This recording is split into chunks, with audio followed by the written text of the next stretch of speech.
잠겼네. 지금 아무리 엑셀러레이터를 밟아도 배터리가 없다고 나오고요, 파워가 안 납니다. 와, 씨, 환장하겠다. 지금 비상 깜빡이 켜고 끝쪽에 이렇게 살살 화력을 통해서 가고 있거든요. 안성 휴게소까지는 4.2km, 4km가 남았고, 이 차량은 지금 갈 수 있는 주행거리는 이제 2km가 남았다고 합니다. 제발 젖 먹던 힘까지 쥐어짜가지고 제발 잘 도착했으면 좋겠다는 생각이 듭니다. 와, 돌겠다.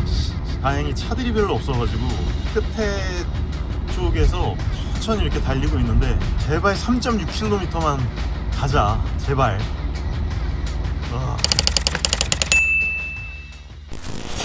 네, 안녕하십니까, 울트라비니군입니다. 오늘 간만에 겨울 동계 장거리 챌린지를 할 건데요, 지금 영하 4도입니다 4도. 어우, 겁나 추워요. 지금 포르쉐 차징 스테이션에서 빠르게 급속 충전을 하고 있고요. 오늘 좀 시간이 많지가 않아서 완속 충전을 못하고 스타필드 하남까지 와가지고 지금 슈퍼 차징을 하고, 슈퍼 차징이 아니지, 고속 충전을 하고 있습니다. 오늘은요, 폴스타4에 관련해가지고 저는 좀 굉장히 관심이 많은 차량 중에 지금 하나란 말이에요. 그래서 이 차량 갖다가 장거리 챌린지 겸사 여러가지 테스트 드라이빙 겸사 주행거리 테스트랑 동시에 진짜 많은 부분에 대해서 말씀을 드리려고 해요. 그래서 아마 이번 영상은 상당히 길게 영상이 촬영될 것 같고요, 한두 시간짜리로 영상이 촬영될 것 같지는 않습니다. 그래서 일부러 오늘 좀 각 잡고 오랫동안 영상을 촬영을 할 거니까 한번 지켜봐 주시면 감사하겠습니다.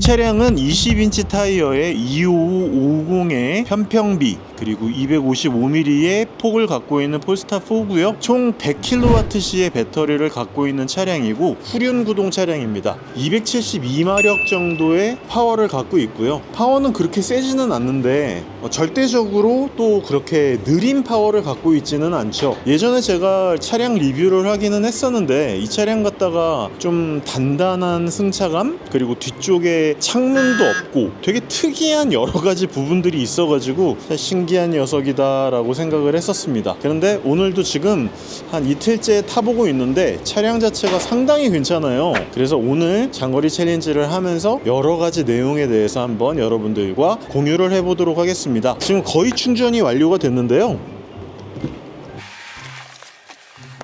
지금 100% 중에 98%가 완료가 됐고 남은 시간은 8분 정도 남았다고 합니다. 그런데 진짜 놀라운 게 주행 가는 거리가 지금 592km가 찍히고 있잖아요. 그러니까 배터리를 100%로 충전하면 거의 주행 가는 거리가 600km 찍힐 것 같거든요. 그래서 오늘 제가 이 차량을 타고 돌아다니면서 진짜 많은 말씀을 드리게 될 것 같은데, 그 시간 동안 600km를 한 번에 타고 돌아다닐 수 있을런지 아닌지 한번 나중에 한번 확인을 해보도록 하겠습니다. 실내 내부에 대한 내용, 그리고 여러 요소들에 대한 내용은 차량을 타고 돌아다니면서 리뷰하면서 말씀을 드릴 내용이고요. 오늘 타고 다닐 차량은 하만카돈, 보면은 하만카돈의 오디오 옵션이 적용되어 있는 것을 알 수 있습니다. 그래도 통풍 시트가 적용되어 있는 녀석이네?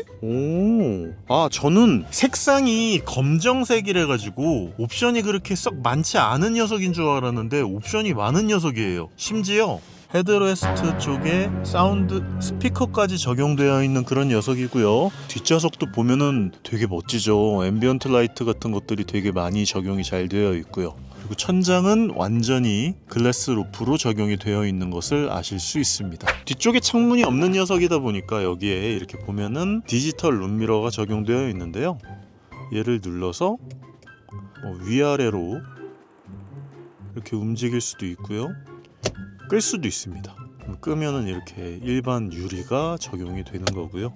일단 제가 21도에다가 맞춰놓고 다니려고 했는데, 아까 제가 21도에다가 맞춰놨는데 너무 더운 거예요. 그래서 이 차량은 난방에 대해서는 별로 걱정할 게 없겠구나 싶어서 20도에 맞춰놓고 자동으로 놔뒀었는데 바닥으로만 놔두게 할 겁니다. 수동으로 하고 1로 놔두고 바닥으로만 나오게 해서 외기에서 바람이 나올 수 있게 돌아다닐 거고요. 나중에 추워지거나 더워지거나 그러는 거에 따라서 조금씩 변화가 있을 예정이기는 합니다. 자, 그러면 조금 있다가 100%가 되면 출발해 보도록 하겠습니다.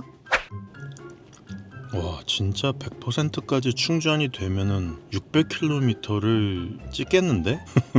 물론 600km가 찍혔다고 해서 진짜로 600km를 갈 수 있다는 건 아니겠지만 99%에 599km라고 되어 있는 거 보면 대단하죠. 100% 딱 되니까 주행거리가 600km가 딱 찍혀서 나옵니다. 자, 그러면은 이제 꼬다리는 좀 아쉽다. 클로즈! 전동식으로 이렇게 되어 있는 거는 좋고요. 자, 그럼 출발해 볼까요? 100% 600km가 찍혀 있는 폴스타 4. 얘는 브레이크를 밟으면은 시동이 걸리는 별다른 별도의 시동 버튼은 없습니다. 그래서 D를 딱 누르면 바로 출발할 수 있게 이렇게 됩니다. 자, 그러면 고고! 이제 출발을 했습니다. 이게 생각보다 자동으로 될 수 있는 버튼들이 있는 차량이 있고 없는 차량이 있잖아요. 폴스타 4 같은 경우에는 일단 제가 제일 좀 아쉽다라고 생각을 하는 부분이 스티어링 휠을 조작하는 텔레스코픽 자체가 테슬라처럼 이렇게 이 안에 들어가서 실내? 이 실내에 들어가서 스티어링 휠을 눌러서 그런 다음에 여기서 이렇게 조정을 해야 돼요. 저는 참 이 부분이 테슬라고 뭐 폴스타 4고 이런 게 참 많이 아쉽거든요. 뭘 하나 조정을 하는 데 있어서 이렇게 많은 뎁스를 들어가야 된다라고 하는 부분은 좀 불편해요. 스티어링 휠 바로 옆에 버튼이 있으면 이 버튼을 통해서 텔레스코픽을 바로바로 조정을 할 수 있고 차량의 다른 부분만 이렇게 이 안에서 뭔가를 선택을 하거나 설정을 하면 참 좋을 텐데 이런 부분이 굉장히 아쉽습니다. 그리고 이제 주행 관련해 가지고 다른 부분들은 많이 없어요. 원페달 드라이빙, 낮음, 스티어링 휠의 느낌을 가볍게 이렇게 하는 부분들이 있고, 그리고 얘는 이제 헤드업 디스플레이 같은 경우가 굉장히 밝고 높이도 되게 적당한 수준의 높이고요. 아리야, 군산 톨게이트 가자. 몇 번째 장소로 갈까요? 첫 번째. 이런 것처럼 또 불편한 게 있으면은 이 차량만의 또 특별하게 좋은 점이 분명히 있죠. 얘는 아리아가 너무 아니야 아무튼 아니야 미안해 얘기하지 마.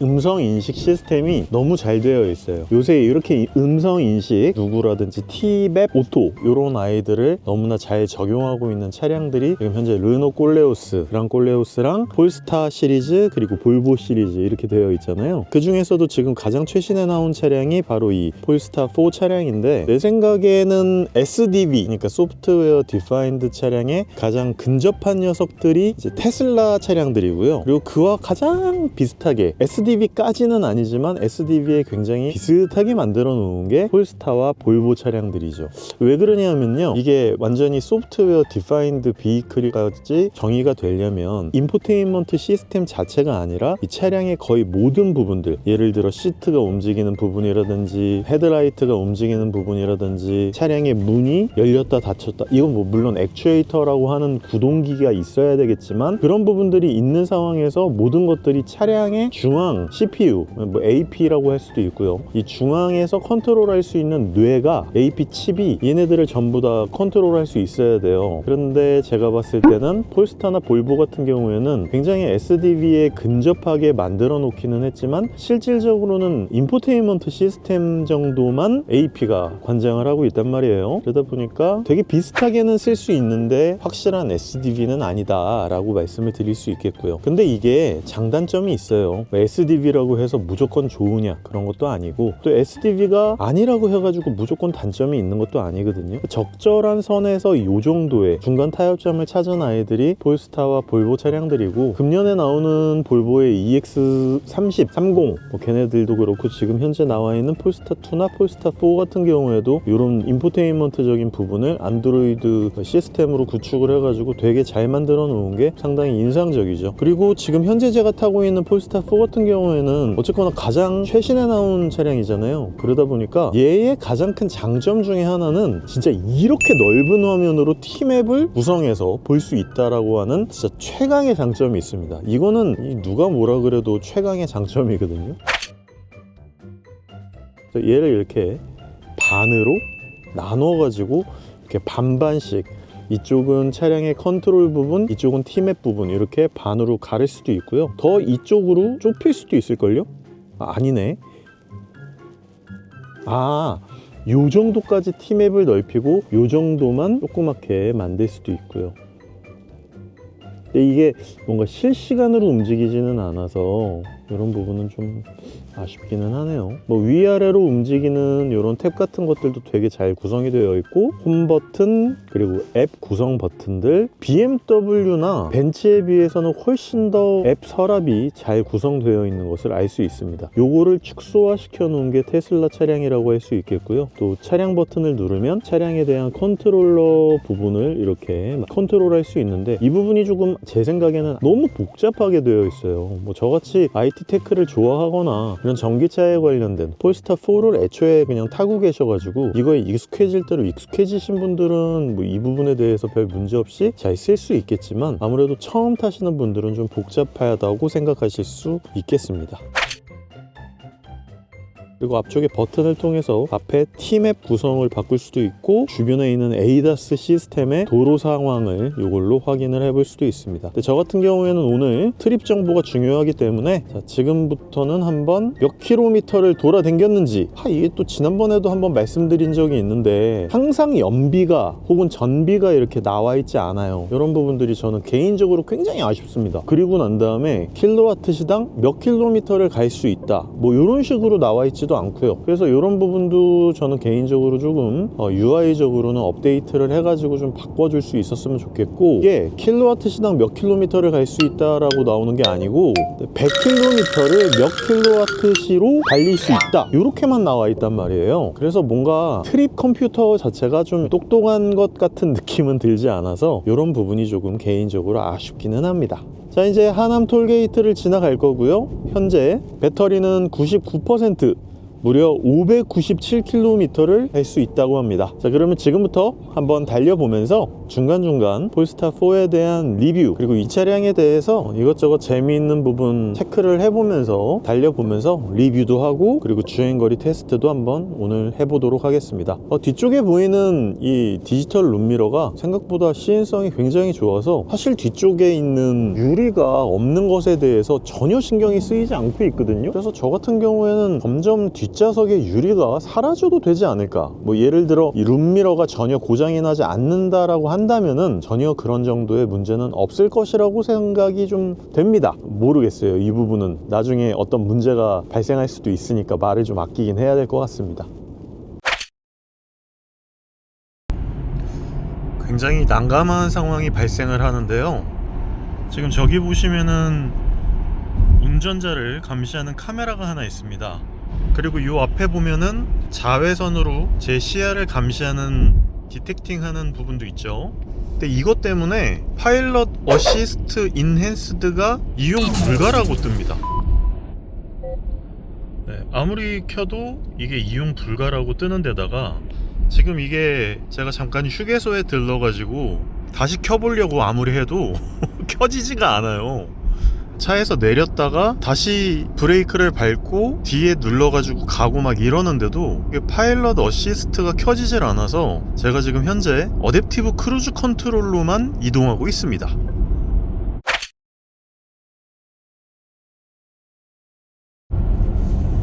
자, 지금 현재 102.8km를 달리고 있고요. 좀 전비가 여러 기록 같은 부분에 있어서 내가 트립 컴퓨터를 얼마나 잘 이용하는지가 저같이 이렇게 테스트를 많이 하는 사람들에게 있어서는 이런 트립 컴퓨터 같은 게 조금 많이 부족하다는 생각이 들어요. 차량의 효율성적인 부분을 확인을 해 본다거나 내가 이 차량을 갖다가 얼마나 달렸는지, 그리고 충전 후에 효율이 어떻게 되는지, 방금 탔던 상황에서의 효율이 어떻게 되는지, 이런 많은 부분들을 가르쳐 주는 게 조금 불만입니다. 그리고 이게 계속 볼 수 있는 게 아니고 자꾸 꺼져요. 그래서 트립 정보를 보면 지금 18kWh로 100km를 달릴 수 있다는 얘기거든요.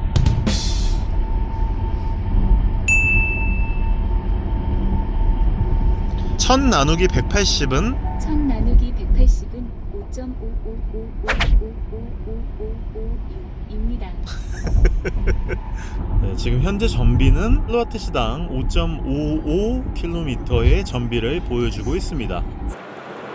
지금 현재 83%의 배터리가 남아 있고요. 아직도 499km나 갈 수 있다고 나옵니다. 제가 처음에 시작했을 때 600km를 간다고 했었는데 100km를 왔는데도 불구하고 498km를 아직도 갈 수 있다라고 하는 거는 전비 효율성은 상당히 좋은 느낌이고요. 이 차량이 굉장히 좀 인상적이라고 생각하는 부분 중에 하나가 이렇게 고속으로 달리고 있는 중에도 굉장히 조용합니다. 일단 전면 쪽에 오는 풍절음도 상당히 잘 막아주는 편이고, 여기 옆에 있는 이 유리가 이중접합 유리가 아님에도 불구하고 상당히 조용한 느낌이 들어요. 그리고 되게 재미있는 거는, 이거는 좀 오래 타야지만 알 수 있는 그런 디테일 같은데, 여기에 있는 룸미러가요, 제가 여기서 깜빡이를 왼쪽으로 켜면 왼쪽의 시야를 더 많이 보여줍니다. 깜빡이를 끄면 중간으로 다시 시야가 돌아오고요. 그리고 제가 만약에 오른쪽으로 깜빡이를 켜면 여기에 있는 룸미러의 시야가 오른쪽으로 조금 더 이렇게 갑니다. 이 부분이 굉장히 재미있는 부분이에요. 그리고 고속 주행감, 안정성 같은 부분은 굉장히 좋은 편이에요. 일단 움직임 같은 경우에도 되게 안정적이고요. 고속 주행감, 안정감 같은 것들도 되게 좋고, 차량의 거동성이라든지 이렇게 겨울철 운전이고 20인치의 휠 타이어라면은 그래도 꽤나 단단하다고 느껴질 수 있는 그런 승차감임에도 불구하고, 일단 주행 고속 안정 성능 같은 것들은 굉장히 마음에 드는 편인데, 좀 한 가지 아쉬운 부분은 그때도 잠깐 말씀드렸던 부분이기는 한데, 얘가 212마력짜리잖아요. 그러니까 제가 판단하는 기준에 있어서는 그렇게 빠르게 돌아다닐 수 있는 아주 고출력 영역의 차량은 아니란 말이에요. 그런데도 불구하고 이 정도로 단단하게 차량을 세팅해 놓고 셰시를 묶어 놓은 부분이 개인적으로는 조금 아쉽다는 생각이 듭니다.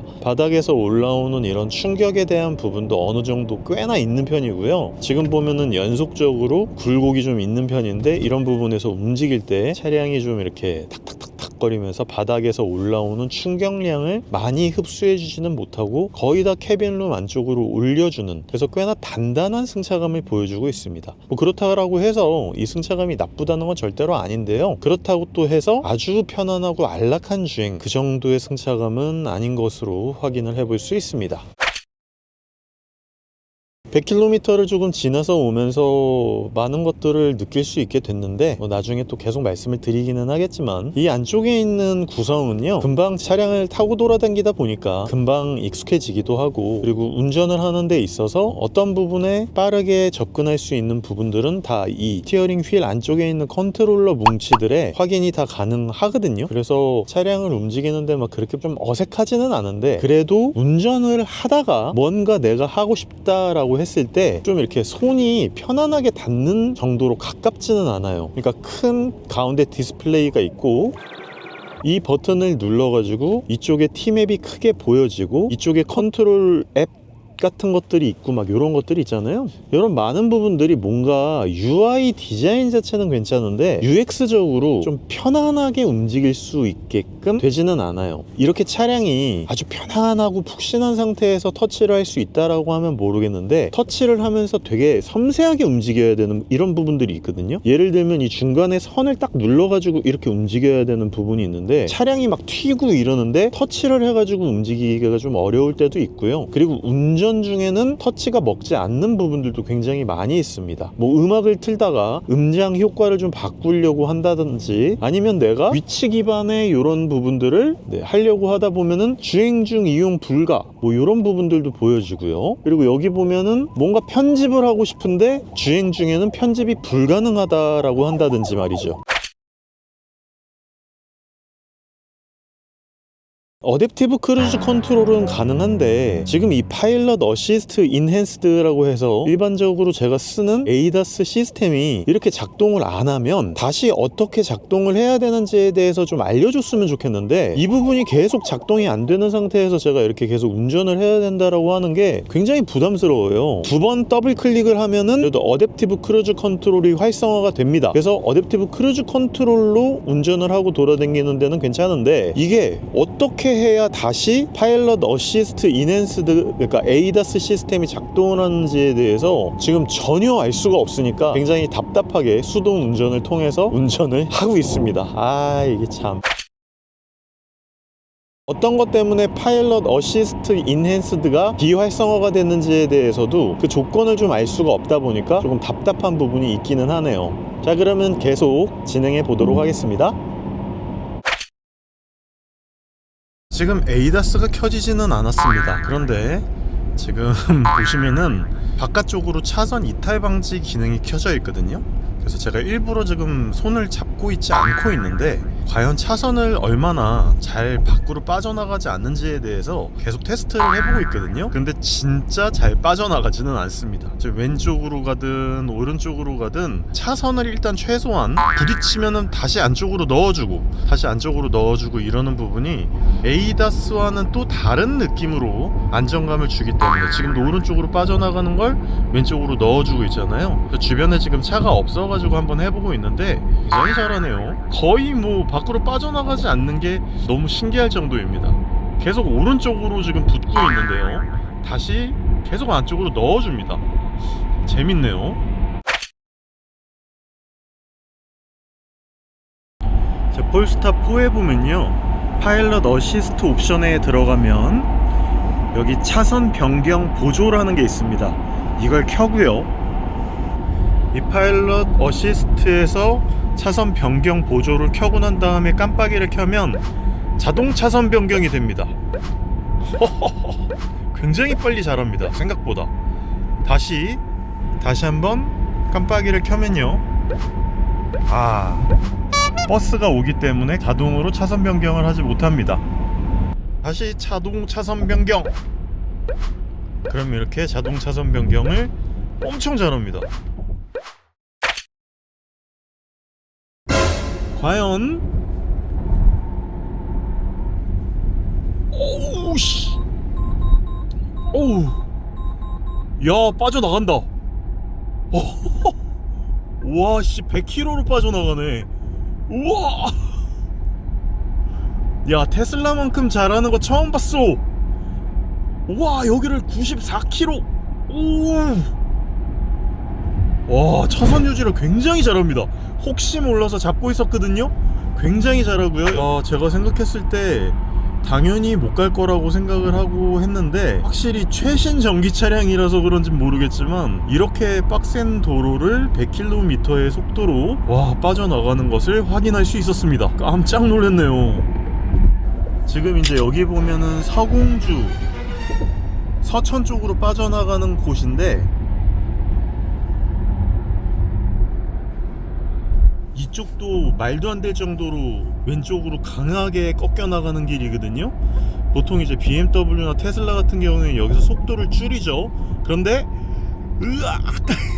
속도를 줄이진 않는데 그냥 깡으로 빠져 나가 버립니다. 이렇게 경고등은 뜨는데 깡 성능으로 그냥 빠져 나가 버립니다. 와, 대단하다. 와, 진짜 깜짝 놀랐다. 되게 잘한다. 오, 자동 차선 변경. 야, 폴스타 4도 ADAS의 성능, 기능만으로는 상당히 성능적으로 완성도가 높은 것을 알 수 있습니다.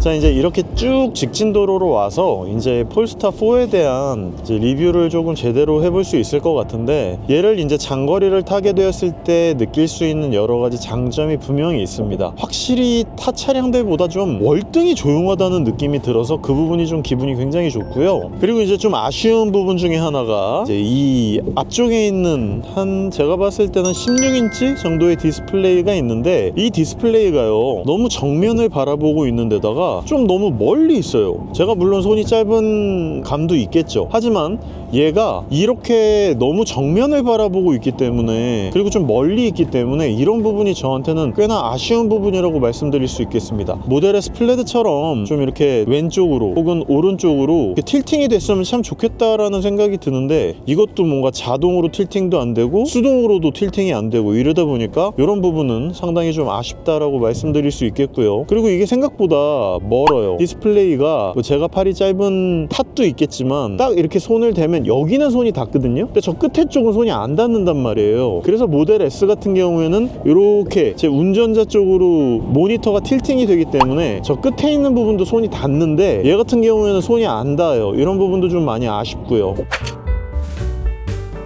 자동 차선 변경이 제가 봤을 때는 BMW가 그나마 일반 레거시 브랜드들 중에서 제일 잘하고요. 그 다음에 폴스타가 다음으로 잘하는 것 같아요. 그리고 그 다음에 뭐 현대나 기아나 제네시스 차량들이 적당한 수준 내에서 천천히 잘하는 것 같습니다. 제일 잘하는 건 사실 테슬라고요. 그래서 이런 자잘한 부분들이 좀 아쉽다라고 말씀드릴 수 있겠고, 대신에 제가 계속 느껴지는 부분이 이런 실내의 이런 고급감, 그냥 일반적인 고급감이 아니라 이런 재질에 대한 부분, 완성도, 이런 게 와 정말 타의 추종을 불허할 정도로 진짜 실내의 고급감이 넘쳐납니다. 너무 좋아요. 저는 이제 굉장히 고급 차량을 당연히 선호하죠. 당연히 고급 차량이 좋기는 하지만 너무 가죽으로 막 둘러싸여져 있고 진짜 막 이렇게 살짝 긁기만 해도 좀 이렇게 불안불안한 이런 아이들 있잖아요. 이런 친구들은 좀 제가 걱정이 되는데, 얘 같은 경우에 이 뭐라 그러지? 이거를 이제 보통 바다에서 낚시할 때 어망 같은 것들 있잖아요. 재활용 소재를 이용해서 되게 촘촘하게 엮은 플라스틱 직물이라고 할 수 있는데, 그런 직물이 굉장히 짱짱하면서도 품질이 되게 좋아요. 그래서 이런 품질 안에다가 점박이로 들어가 있는 앰비언트 라이트, 그리고 겉에 보여지는 아주 날카롭게 라인들이 만들어져 있는 이런 앰비언트 라이트까지, 그리고 그 앰비언트 라이트를 통해서 은하계를 바탕으로 해가지고 이렇게 화성, 목성, 토성, 천왕성, 해왕성 이런 식으로 색깔과 이런 느낌 같은 것들을 전부 다 변경해 놓은 거, 이런 것들은 굉장히 좋다고 생각을 합니다.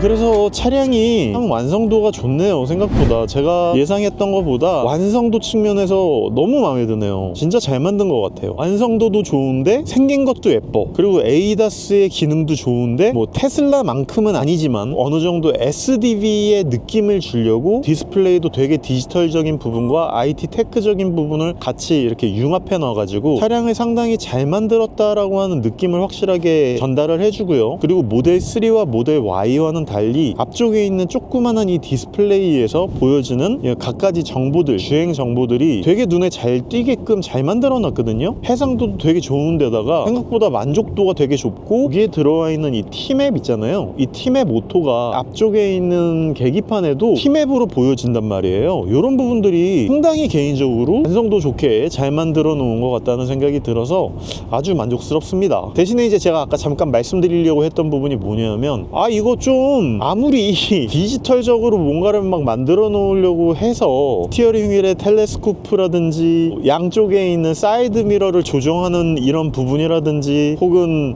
시트를 조정하는 이런 부분들, 물론 시트는 조정하는 게 그냥 가능합니다만 이런 것들이 따로 버튼으로 나와 있지 않고 뭔가 한 뎁스, 두 뎁스 안쪽으로 들어가서 스티어링 휠에서 조작을 해야 되다 보니까 이런 부분들이 굉장히 불편합니다. 이런 것들을 좀 잘 만들어 놨으면 좋았을 텐데. 자, 지금 거의 다 군산, 북새만금 톨게이트까지 거의 다 왔는데요. 지금 막 온 사방에 눈이 많이 와가지고 되게 겨울 경치가 되게 좋거든요. 근데 아직 배터리가 66%나 남아있는 데다가 여기까지 왔는데 정확하게는 393km를 갈 수 있대요. 그러다 보니까 제가 되게 간만에 그래 오늘 내가 각 잡고 나왔는데 좀 더 밑에까지 내려가 보도록 하겠습니다. 아리야, 북광주 톨게이트까지 가자. 네, 여기는 심지어 고창을 훨씬 내려가가지고 북광주 톨게이트까지 내려갔다가 이제 여기서 한 100km를 더 내려가야 되거든요. 그럼 100km를 더 갔다가 더 올라오니까 왕복 600km예요. 그래서 왕복 600km를 과연 완주할 수 있는지를 한번 확인해 보면 좋을 것 같습니다. 뭐 중간에 못 올라오면 충전하면 되죠 뭐. 중간에 못 올라오면 충전하면 되죠 뭐.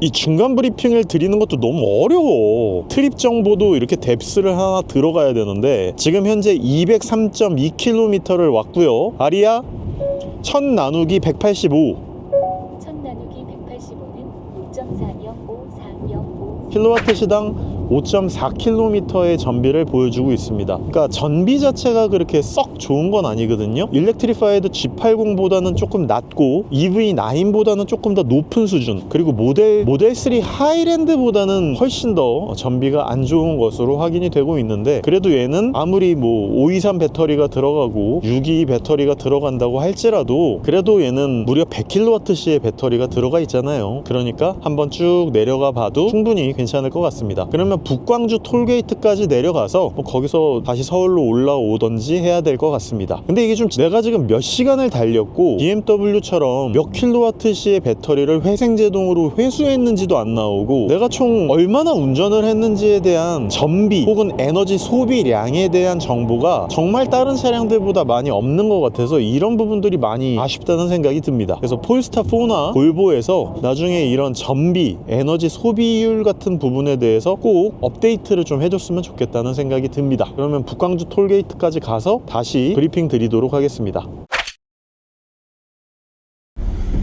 제가 지금 2시 반쯤에 출발을 해가지고 편도로만 오는데 해가 다 져가지고 시커매졌습니다. 북광주까지 오는데 1.5km 정도 남았고요. 현재는 4도예요. 오늘은 그렇게 춥지는 않습니다. 그렇다라고 해서 엄청나게 또 따뜻한 것도 아니었기 때문에 겨울은 맞는 것 같기는 합니다. 현재 계속 100km의 속도로 달리고 있고요. 1.1km 광주 쪽으로 빠져나가서 다시 서울로 돌아올 건데요. 지금 보면 트립 정보 보는 게 너무 어려워. 302.6km. 아리야, 1000 나누기 189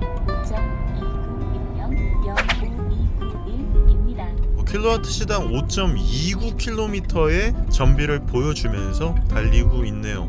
그러니까 썩 이제 전비가 좋지는 않고, 하지만 배터리도 이제 45%밖에 남지 않았습니다. 그래서 제가 오늘 좀 약간 오버했네 라는 생각이 들고 다시 이제 돌아가야 될 것 같습니다.